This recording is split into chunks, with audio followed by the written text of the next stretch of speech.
So hello everyone, welcome back to the channel, and today I want to share something really close to my heart, which is my journey of learning new languages and how this thing has completely changed my life. So growing up, I had a unique advantage that my father was an Urdu journalist and an amazing story writer. So my love for language built inside me from very young age, and I was already reading Urdu stories by the time when I was 5 or maybe 6.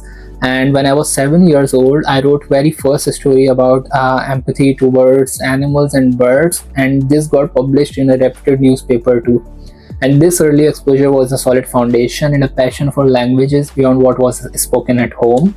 However, my journey with English was quite different. And despite studying it for over 20 years in school, colleges and university, I never felt truly fluent until last year.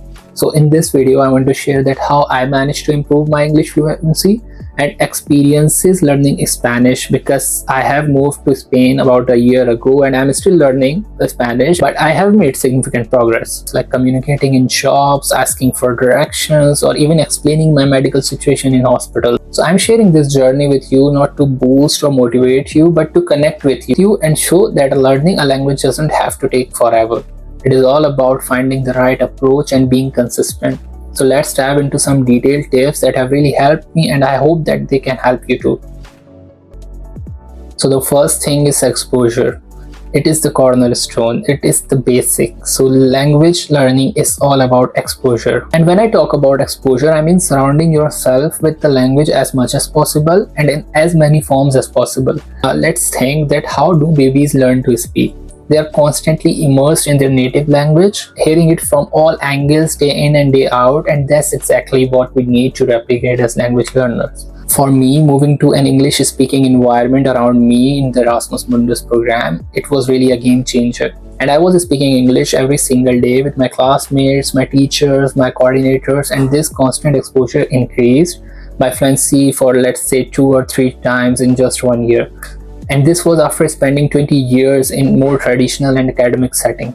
So the difference was that I was not just learning about English anymore. I was living inside it, and it was not just memorizing grammar or vocabulary. It was about using the language in real life situations. So how can you expose yourself to a language without moving to a different country?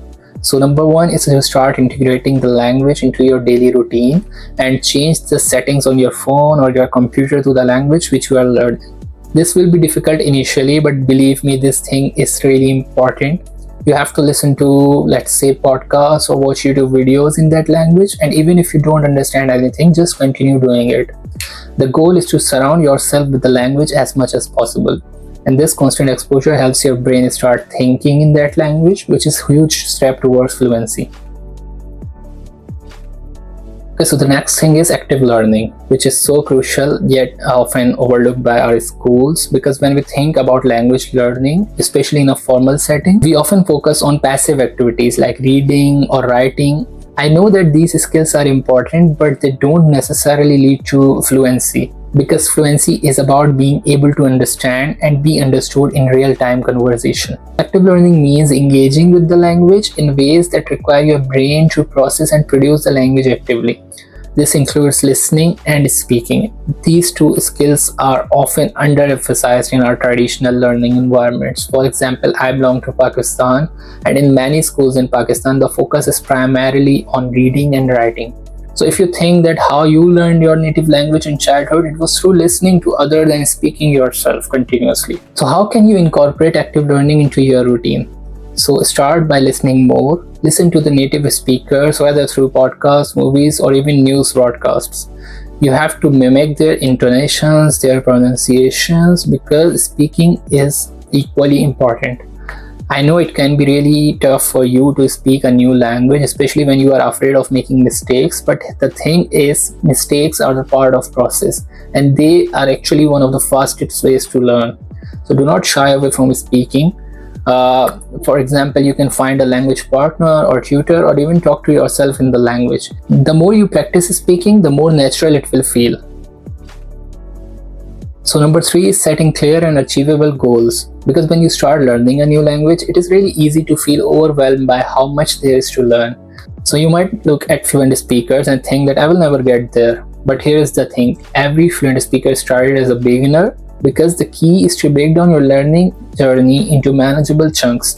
So instead of setting a vague goal like I want to be fluent in Spanish, try setting more specific short-term goals. For example, aim to learn 10 new vocabulary words a day, or be able to order food at restaurant in the language you are learning by end of the month. So these smaller and more tangible goals give you something to work towards your goal and help you measure your progress. And also each small achievement gives you a boost of confidence and motivation to keep going. And it's also important to adjust your goals as you progress. If you find a goal too challenging, do not be afraid to change it. Learning language is a personal journey and it is okay to go at your own pace. The most important thing is to keep moving forward, and no matter how small changes you make. So the next tip is to practice consistently. I know that this sounds vague, but it's truly the secret sauce to language learning. Think of it like going to gym. If you go once a month, you are not going to see much progress. But if you go regularly, even if it's just a little bit of each time, you will start to see real results. The same goes for learning a language. Consistency doesn't mean you have to spend hours each day studying. It's about making language practice a regular part of your routine. Even just 15-10 minutes a day can make a real difference over time. And this could be practicing vocabulary on a language app, or for example watching a short video, or listening to podcast or Netflix, because the key is to make it a habit, something you do automatically without having to think too much about it. One of the ways I managed to stay consistent is by integrating language practice in my daily life. For example, when I was learning Spanish, I would listen to Spanish music while I was cooking, or Spanish podcasts, because these little habits adds up and helps keep the language fresh in your mind. And remember that it's not about how much time you spend in one sitting. It's about showing up regularly and putting more effort. Okay, so this is the practical step, which is to engage with the native speakers, because engaging with others who have the same goals or who speak same languages is the most effective ways to improve your language skills. Because language is not just about vocabulary or grammar, it is about communication. So it's about understanding cultural changes, cultural differences, cultural humor, and the unspoken rules of any society. And the best way to learn these things is through real interaction with people who speak the language fluently. Now I know that you are thinking that I don't know any native speaker, but the good news is you can use your connections, your communications, internet.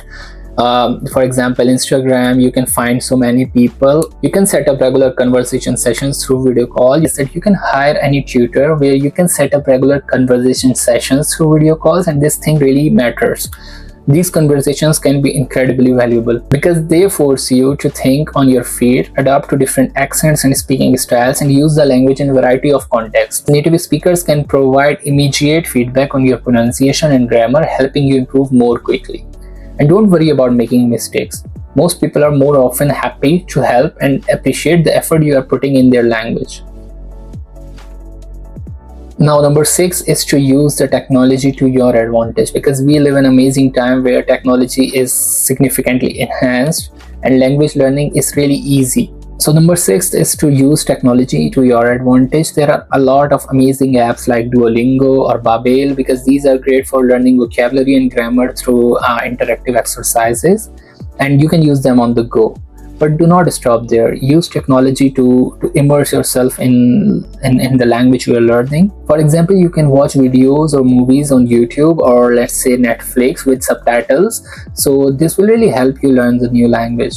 You can join social media groups, online communities where people discuss the topics you are interested in. And the more you explore, the more you will find the ways to incorporate the language into your everyday life. The most important thing is patience. Language learning is not a sprint, it is more like a marathon. It is easy to get frustrated when you don't see any immediate result, but patience is really important. You have to understand that everyone learns at their own pace, and it's okay if you don't make any progress as quickly as someone else, because it doesn't matter. What matters is that you are making progress, no matter how small it may seem. So stay positive, and it is really crucial because learning language can be sometimes challenging, and there will be times when you feel stuck or discouraged. During these moments, it is really important to remind yourself why you are studying this language. Keep your end goal in your mind and celebrate the small victories along the way. and maybe you understood a new word in conversation or managed to order food in restaurant without stumbling. So these all are the signs of progress, and these should be celebrated. And if you ever feel overwhelmed, take a step back and reflect on how far you have come. Language learning is a journey of simple steps, no matter how small. So be patient with yourself, stay positive, and keep pushing forward. Last and most important thing is embracing mistakes. It is really natural to want to avoid mistakes, because when you are learning something new, it is really a wish to not make mistakes. But in language learning, mistakes are actually your best friend, because every mistake you make is an opportunity to remember that thing and learn through it and improve. So let's think about it. If you never made a mistake, you'd never know what you need to work on. Making mistakes help you identify the gaps in your knowledge and gives you a chance to correct them. So instead of fearing mistakes, embrace them and use them as a tool to guide your learning. For example, if you are speaking with someone and they correct your grammar, do not feel embarrassed. Take it as a learning opportunity and thank them for helping you improve. The more mistakes you make, the more you learn and the closer you get to fluency. So I really hope that these tips give you a deeper insight into how to effectively learn a new language. So thanks for watching, and if you liked this video, do not forget to share, subscribe for more content like this.